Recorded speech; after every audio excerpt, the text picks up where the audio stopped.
srebrne reke stajao je Carev dvor kroz vekove, ali tama siđe sa planinskih stena, zmaj se probudi iz paklenog sena. Narodi drhtaše, polja izgoreše, nijedan junak zemlju ne spase. Tad se Carević zakleva tri vetru, borit ću se za narod i svetu zemlju. Podignite rogove u noć, Carević kreće u boj.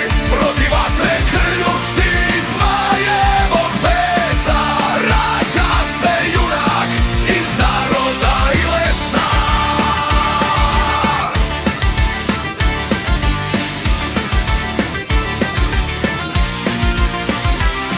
Kroz šume senki, hladne magle, jahao je sam kroz drevne krajeve. 3 dana i noći zver je pratio, dok vrh zmajeve gore nije ugledao.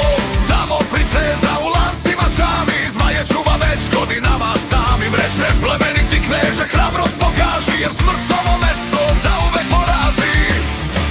Podignite rogove u noć, Carević kreće u boj.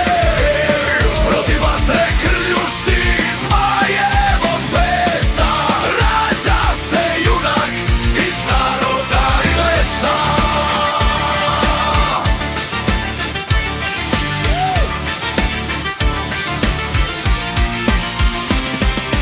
Šelik udario zmajevu krljuš, gromovi zagrme kroz svod i puč.